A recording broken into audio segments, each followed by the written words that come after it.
Sabi ni sis natin, thank you daw kasi tumibay yung loob niya.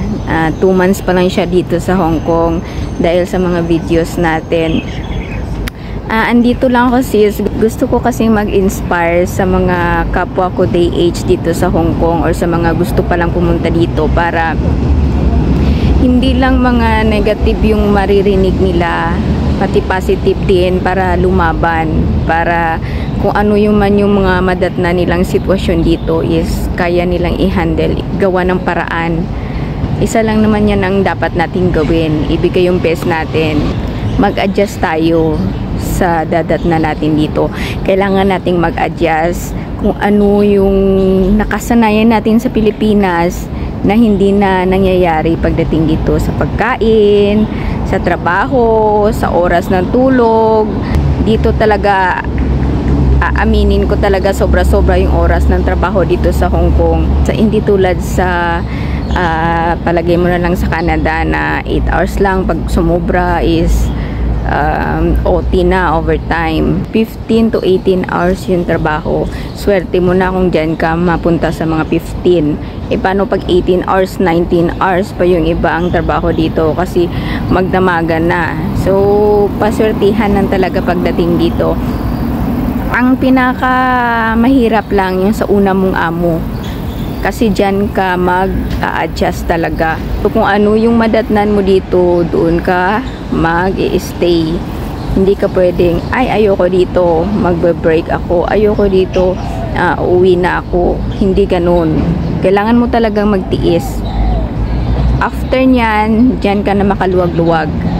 Pwede ka nang maghanap ng ibang amo or makaka-adjust ka na sa sitwasyon mo dito sa Hong Kong. Ma-adjust mo na yung, alam mo yung pakiramdam na bago lahat sa'yo, yung ganun. So, huwag kang mag-alala. Sa una lang yun mahirap. Yung medyo complicated na sitwasyon sa Pilipinas talaga yan nila kinukuha. Kasi pag galing dito, pwede ka nang mamili yung mga finish contract, nag-end yung contract dahil relocation yung amo. Sila niyan mamimili ng amo. So yung iba na yung mga sitwasyon, yung mga amo na medyo stricto or mga maraming member of family, doon na yan kumukuha sa Pilipinas. Basta always positive lang, magtiis, magpasensya, lahat na gagawin para matapos yung kontrata. Hindi ko ini-encourage na wag tapusin yung kontrata. Kung medyo hirap, tiisin lang talaga. Kasi dito, tiis is the key talaga para tumagal ka dito. Kasi pag nasimulan mo ng ayoko, hindi ako sanay sa among sa ugali na ganito, lipat ako. Hanggang sa masanay ka na lipat-lipat-lipat ka na. Ang worst pa pag ang nalipatan mo, mas worst pa pala na amo or hindi ka makahanap agad ng amo. So, stick ka muna sa amo mo ngayon. Tiisin mo na lang. Mabilis lang naman yung 2 years. Basta alagaan mo lang yung sarili mo. Kung hindi enough food, bumili ka lang ng extra food. Yun. Kung late na natutulog, dumiskarte ka sa araw. Yung mga 10 or 11, pwede pa yan. So, kailangan nyo din isaalang-alang yung health nyo sa pagde-decide.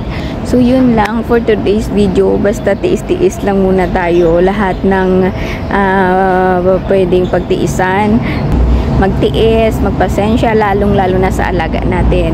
So, kunin talaga natin ang loob ng amo, ng alaga natin para tumagal tayo dito sa Hong Kong. So, yun lang for today's video. Thank you for watching.